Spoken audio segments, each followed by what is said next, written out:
तो कैसे हैं आप दोस्तों। आज के इस वीडियो में हम बात करने वाले आईवी फ्लूइड्स के बारे में कि किस आईवी फ्लूइड का कंसंट्रेशन कितना होता है, कंपोजिशन कितना होता है, उसकी ऑस्मोलारिटी कितनी होती है, किस पेशेंट को हम ड्रिप चढ़ा सकते हैं, किस पेशेंट को कौन सी यूज करना है, कौन सी नहीं करना है, और क्लिनिकल प्रैक्टिस में इसका किस तरह से इस्तेमाल करना है। तो दोस्तों संपूर्ण जानकारी इसमें मिलेगी। तो चलिए दोस्तों बिना देरी की वीडियो को स्टार्ट करते हैं। दोस्तों सबसे पहले समझेंगे हम कि आईवी फ्लूइड्स जो होते हैं वो क्या होते हैं। तो दोस्तों आईवी मीन्स होता है इंट्रावेनस फ्लूइड, यानी कि दोस्तों जो वेन में क्या कराया जाता है, इंजेक्ट कराया जाता है, उसे हम दोस्तों क्या कहते हैं, आईवी फ्लूइड्स कहते हैं। दोस्तों ये दो टाइप्स के होते हैं, पहला है दोस्तों क्रिस्टलॉइड और दूसरा है दोस्तों कोलॉइड्स। दोस्तों जो क्रिस्टलॉइड होता है ये इसमें आप देख सकते हैं जैसे NS हो गया, DNS हो गया, RL हो गया, D5, D10, D25 हो गया, मैनिटोन सॉल्यूशन।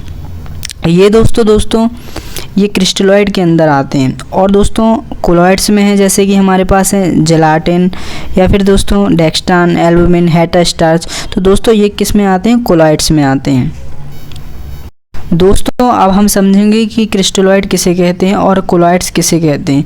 तो समझिए दोस्तों जो कोलॉइड्स होते हैं ये हमारे पास है दोस्तों ब्लड वेसल, और दोस्तों जो ब्लड वेसल की बाहरी जो स्पेस होती है उसको बोलते हैं इंटरस्टिशियल स्पेस, और दोस्तों ये है हमारे पास सेल।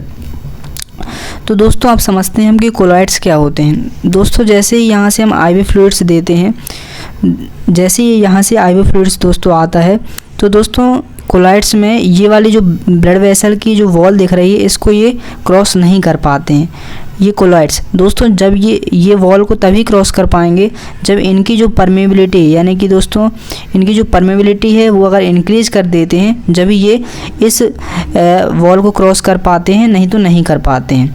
तो दोस्तों ये कहलाते हैं कोलॉइड्स। दोस्तों जो क्रिस्टलॉइड होते हैं जब इनको दिया जाएगा आईवी फ्लूइड की सहायता से, तो दोस्तों जो जैसे NS है दोस्तों, या फिर हमारा RL है, D10, D5, D25 mannitol solution है दोस्तों, ये इसको क्रॉस तो कर जाते हैं, ब्लड वेसल की जो वॉल है इसको क्रॉस तो कर जाते हैं, ये इंटरस्टिशियल स्पेस में आ जाते हैं, लेकिन दोस्तों ये सेल की जो वॉल है इसको क्रॉस नहीं कर पाते हैं। तो दोस्तों ये होता है क्रिस्टलॉइड। अब दोस्तों क्रिस्टलॉइड में एक और है DNS दोस्तों इस वॉल को क्रॉस करेगा, इंटरस्टिशियल स्पेस में आएगा, और दोस्तों ये जो सेल वॉल है इसकी वॉल को भी क्रॉस करके सेल के अंदर पहुंच जाता है।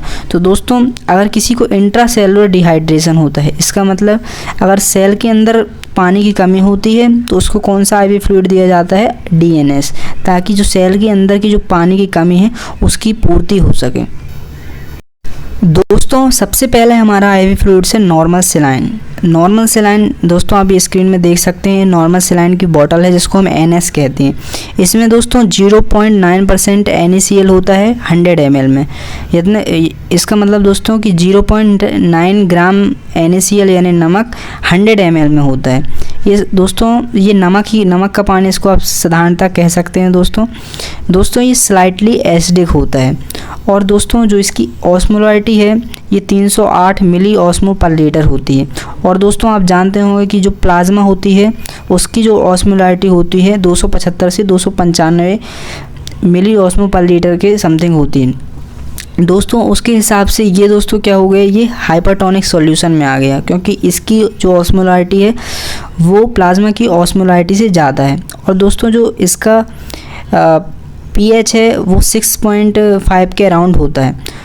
तो दोस्तों ये स्लाइटली इसलिए इसको एसिडिक कहा गया। और दोस्तों जो प्लाज्मा होता है उसका जो pH होता है वो 7.4 के अराउंड हो जाता है ना।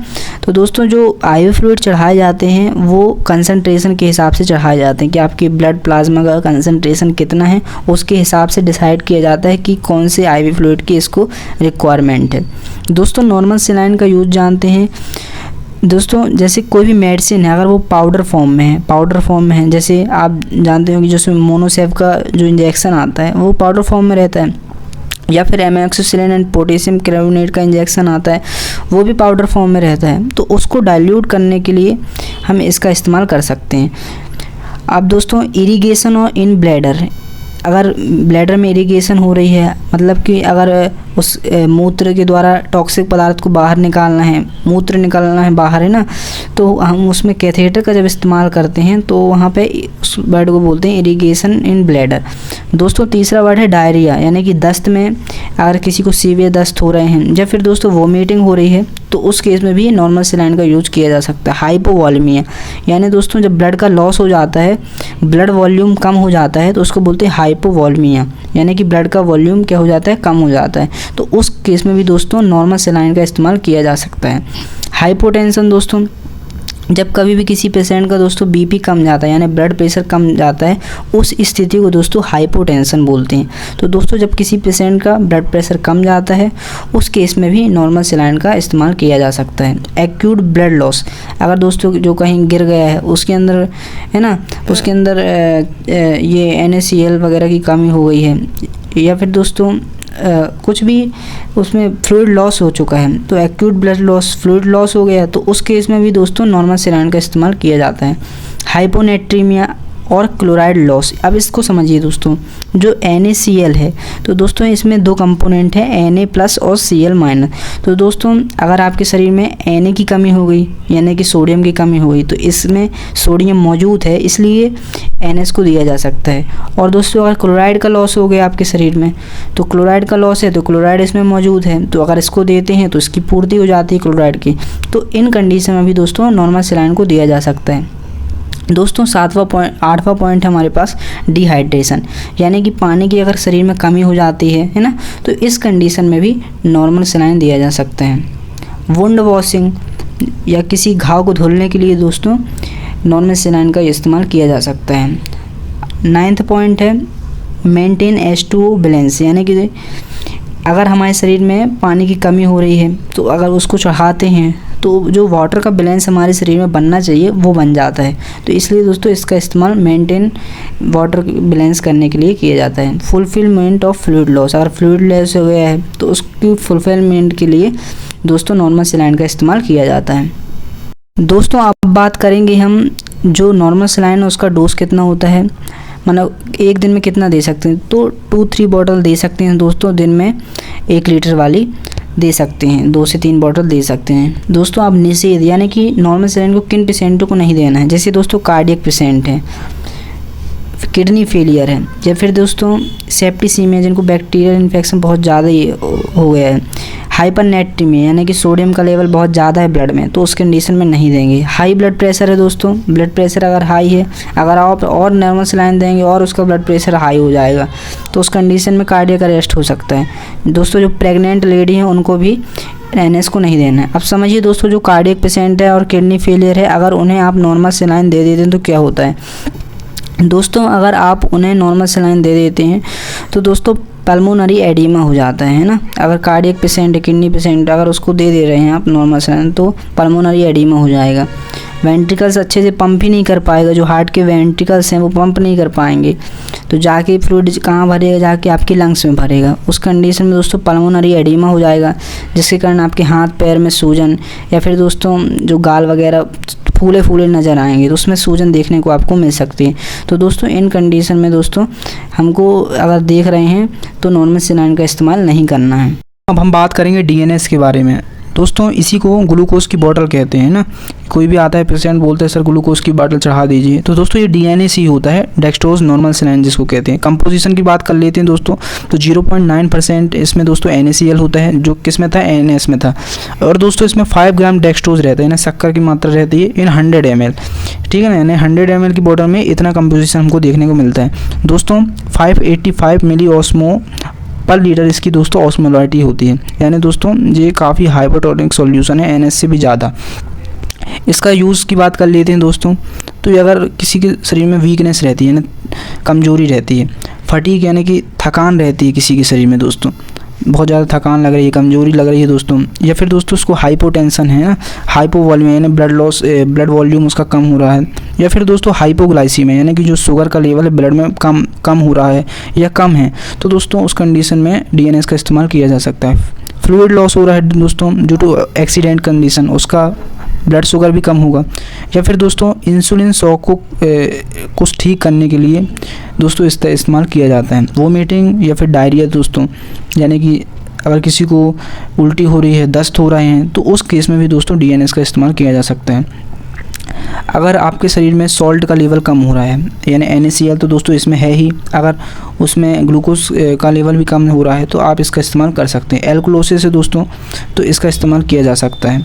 या फिर दोस्तों अगर आपके शरीर में एनर्जी की बहुत ज़्यादा कमी लग रही है, एनर्जी यानी कमजोरी टाइप में लग रही है, ऊर्जा शरीर में सुस्ती टाइप में लग रही है, उस कंडीशन में भी डीएनएस का इस्तेमाल किया जा सकता है। अब हम बात करेंगे डीएनएस जो होता है उसका डोज पर दिन पर डे कितना दे सकते हैं। तो 2.5 बॉटल से लेकर 3 बॉटल तक दे सकते हैं दिन में, यानी 1-1 लीटर वाली बॉटल जो होती हैं उसमें 2.5 लीटर से लेकर 3 बॉटल तक दे सकते हैं। दोस्तों इसमें निषेध की बात कर लेते हैं, किन पेशेंटों को नहीं देना है।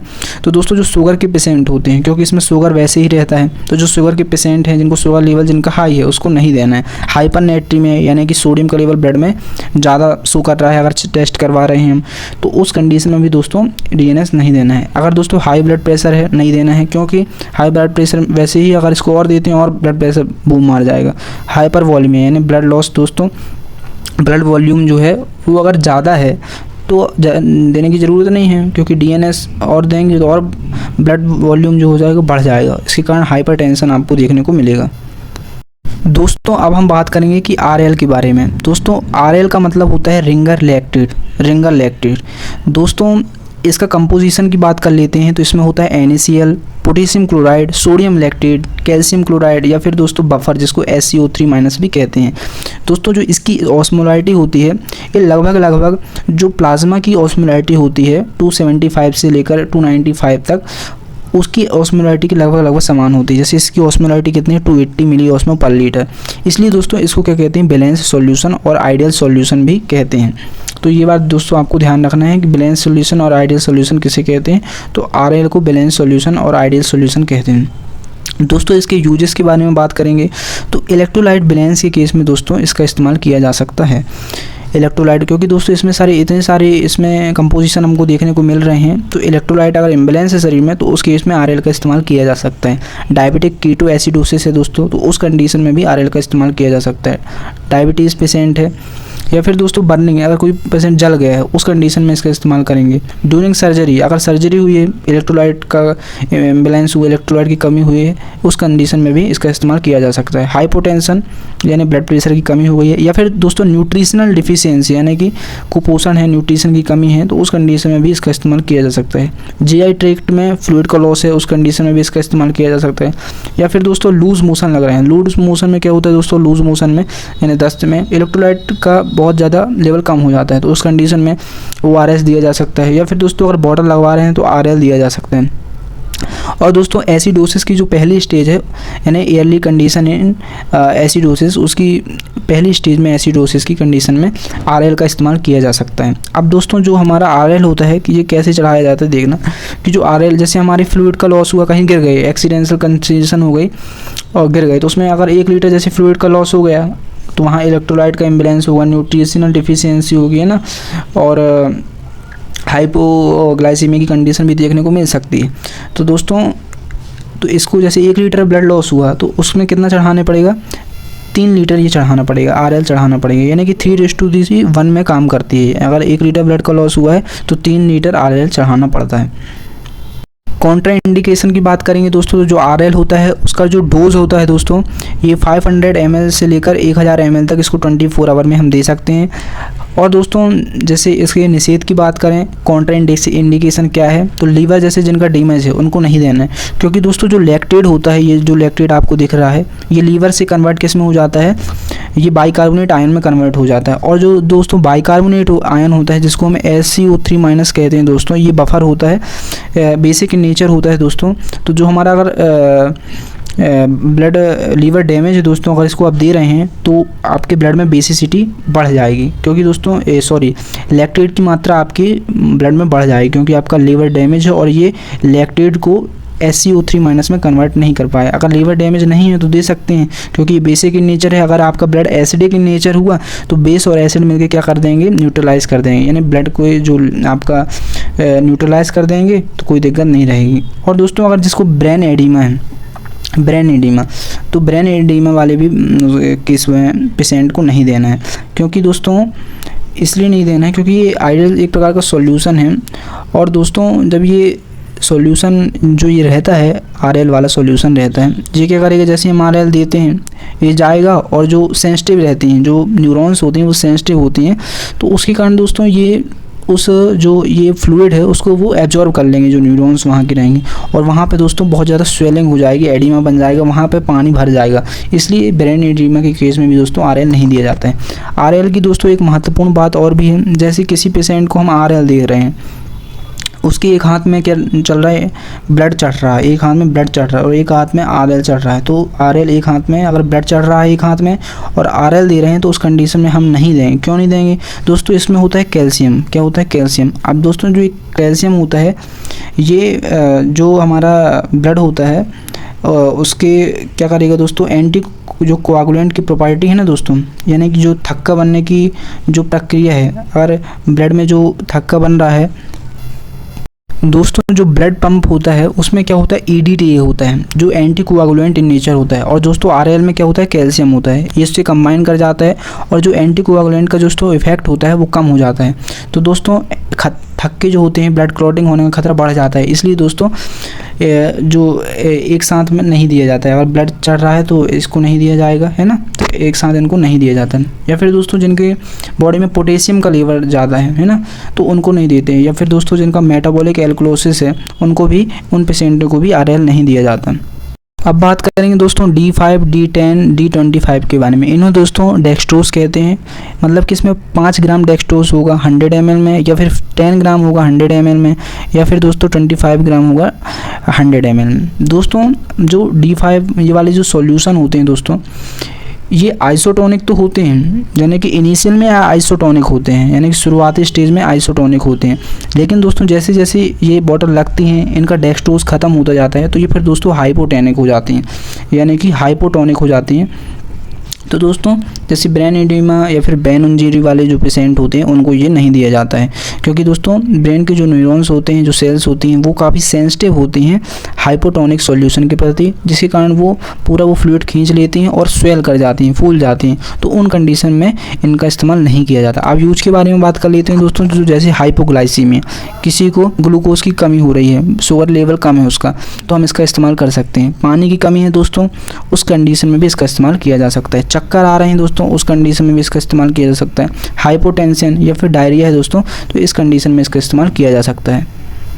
या फिर दोस्तों फ्लूइड लॉस हुआ है किसी को, उसके अंदर हाइपोग्लाइसीमिया हो गया है ना, तो उस कंडीशन में भी इसका इस्तेमाल किया जा सकता है। हाइपोटेंशन में अगर दोस्तों हाइपोनेट्रीमिया है, यानी कि हाइपरनेट्रीमिया, अगर सोडियम के लेवल ज़्यादा है तो आप DNS नहीं देंगे क्योंकि उसमें सोडियम है।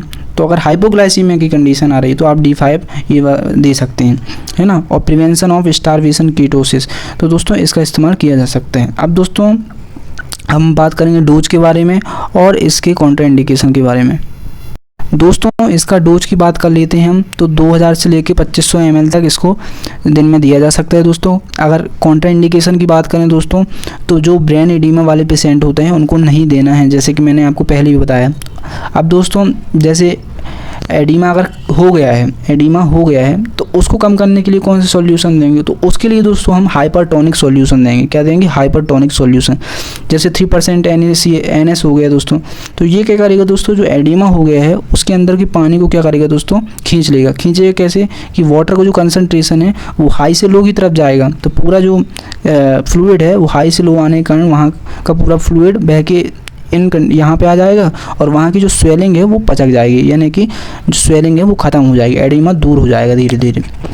सेरेबल एडिमा भी नहीं देना है। ब्रेन इंजरी अगर हो गई है दोस्तों, उस कंडीशन में भी नहीं देना है। और हाइपोनेट्रीमिया, यानी कि दोस्तों अगर हाइपोनेट्रीमिया ने सोडियम के लेवल अगर ब्लड में कम जा रहा है तो उस कंडीशन में भी नहीं देना है। क्यों नहीं देना है दोस्तों, अगर हाइपोनेट्रीमिया कंडीशन में आप इसको देते हैं तो ब्लड जो होगा दोस्तों और डाइल्यूट हो जाएगा, और डाइल्यूट होगा तो उसकी जो सोडियम कंसनट्रेशन है और कम जाएगी, इसलिए इस कंडीशन में भी इनको नहीं दिया जाता है। आप समझते हैं दोस्तों, अगर कोई हमारे पास पेशेंट आता है और उसका बहुत ज़्यादा शुगर लेवल कम हो जाता है ना, मैंने समझ लेते हैं कि 70 से भी कम गया, तो उस कंडीशन में क्या करेंगे, D10 लगा सकते हैं या फिर D25 तो रेयर केसों में लगाई जाती है, बहुत ज़्यादा डाउन कर जाता है, या फिर D10 D25 लगा सकते हैं ताकि उसका जल्दी से जल्दी उसका जो ग्लूकोज का लेवल है वो कंट्रोल में आ सके। फिर दोस्तों उसमें कई प्रकार के कुछ इंजेक्शन वगैरह आते हैं जो उनको इसमें दिया जाता है, तो उनका जो ब्लड ग्लूकोज का लेवल है वो कंट्रोल किया जाता है। तो अब हम बात करेंगे IV फ्लूइड में मैनिटोल सॉल्यूशन के बारे में कि ये सॉल्यूशन होता है क्या है। तो दोस्तों जो मैनिटोल होता है ये यूरिन के आउटपुट को बढ़ा देता है ना। अगर किसी की किडनी वगैरह में फंक्शन में समस्या आ रही है उसको चेक करने के लिए भी इसका इस्तेमाल किया जाता है। यूरिन आउटपुट को दोस्तों बढ़ा देता है। अगर किसी का ब्लड प्रेशर ज़्यादा हो रहा है तो उसको ये दे देते हैं, तो ये देंगे तो और ब्लड प्रेशर थोड़ा जल्दी बढ़ जाएगा, इसलिए तो उसमें देंगे नहीं। लेकिन अगर यूरिन आउटपुट को बढ़ाना है तो उस कंडीशन में इसका इस्तेमाल किया जा सकता है। लो मॉलिक्यूलर वेट का होता है दोस्तों, ये नॉन इलेक्ट्रोलाइट सब्सटेंस होता है। इसको दोस्तों पॉलीहाइड्रिक एल्कोहल भी बोलते हैं। ये दोस्तों ऑस्मेटिक डायूरेटिक्स होता है, यानी कि दोस्तों डायूरेटिक्स यानी यूरिन आउटपुट को बढ़ा देता है। और दोस्तों ये वर्क किस में करता है, लूप ऑफ हेनले। दोस्तों जो नेफ्रॉन होता है उसके लूप ऑफ हेनले जो होता है प्रॉक्सिमल कॉन्वोल्यूटेड ट्यूब्यूल या फिर डिसेंडिंग लूप ऑफ हेनले है ना, डिसेंडिंग कॉन्वोल्यूटेड ट्यूब्यूल्स होता है, उनमें दोस्तों ये वर्क करता है।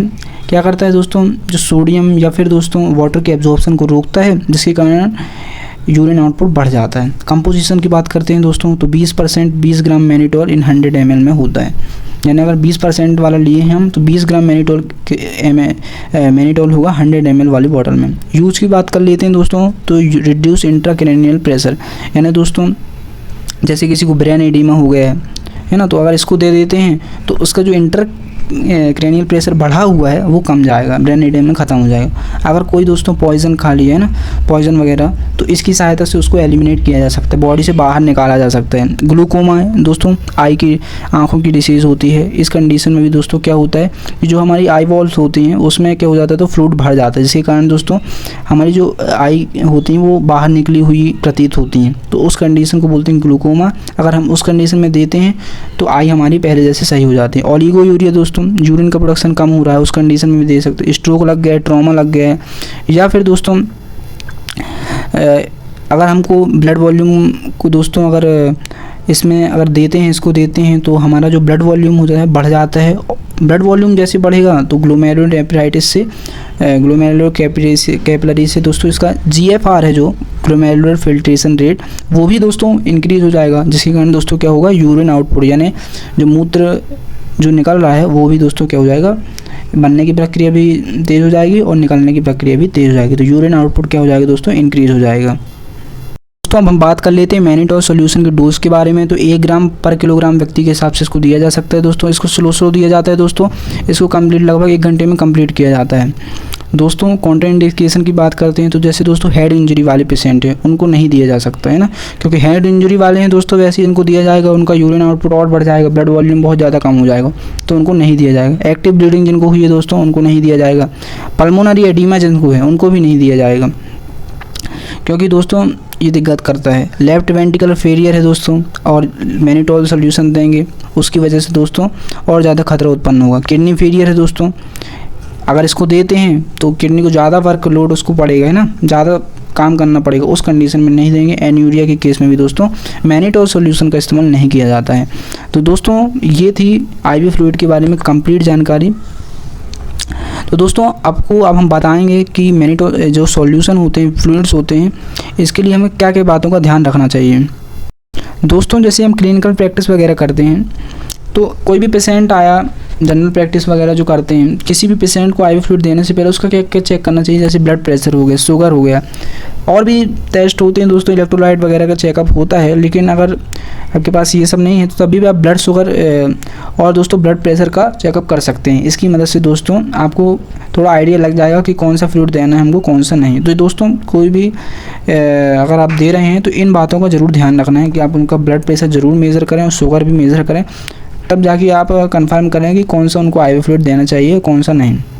दोस्तों कुछ क्वेश्चन हैं, इन क्वेश्चन का आप आंसर कमेंट बॉक्स पर ज़रूर बताएं कि कौन सा IV फ्लूइड हम दे सकते हैं। जैसे मोहन है, उसका शुगर हाई है, शुगर लेवल दोस्तों क्या है, हाई, तो उसको पहले कंडीशन हो गई कि उसको क्या नहीं देंगे, DNS नहीं देंगे। ब्लड प्रेशर अगर दोस्तों हाई है तो उसको कंडीशन क्या होगी दोस्तों, हम उसको ना हम NS देंगे ना RL देंगे। तो इस कंडीशन में दोस्तों सबसे पहले हमको क्या करना है, ब्लड प्रेशर को कंट्रोल करना है और शुगर भी कंट्रोल करना है, उसके बाद ही हम IV फ्लूइड से देंगे।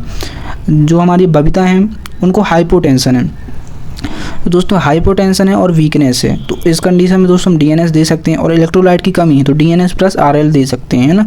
और राजू दोस्तों जैसे हमारे पास, इसमें दोस्तों एक्यूट ब्लड लॉस है, एक्यूट ब्लड लॉस है, बर्निंग कंडीशन है, यानी वो जल गया है, और वीकनेस भी है। तो दोस्तों इसमें क्या होगा दोस्तों, इसके अंदर इलेक्ट्रोलाइट का भी कमी होगी, वीकनेस है दोस्तों, तो इसको DNS तो दे ही सकते हैं, लेकिन बर्निंग कंडीशन है, एक्यूट ब्लड लॉस है, तो पहले तो RL देंगे और इसमें जो इलेक्ट्रोलाइट की डिफिशियंसी वो भी समाप्त हो जाएगी, और वीकनेस अगर ज़्यादा लगती है तो फिर इसको DNS भी दे सकते हैं। और दोस्तों आपको ये वीडियो कैसी लग रही है ज़रूर मुझको बताएं दोस्तों। और दोस्तों आपको किस टॉपिक पे वीडियो चाहिए कमेंट पे ज़रूर बताएं, आपको क्या वीडियो में अच्छा लगा वो बताएं दोस्तों। और दोस्तों मेरे को क्या क्या सुधारने की आवश्यकता अभी बताइए आप, क्योंकि अभी मैं वीडियो बनाना स्टार्ट कर रहा हूँ। तो दोस्तों ये वीडियो आपको कैसी लगी, और दोस्तों अगर आप चैनल पर नए हैं तो ज़रूर सब्सक्राइब करें और शेयर कर दें दोस्तों। शेयर करने से, सब्सक्राइब करने से, लाइक करने से मुझे मोटिवेशन मिलता है और मैं आपके लिए इंटरेस्टिंग वीडियो लाता रहूँगा। दोस्तों मिलते हैं अगली वीडियो में, बहुत बहुत धन्यवाद।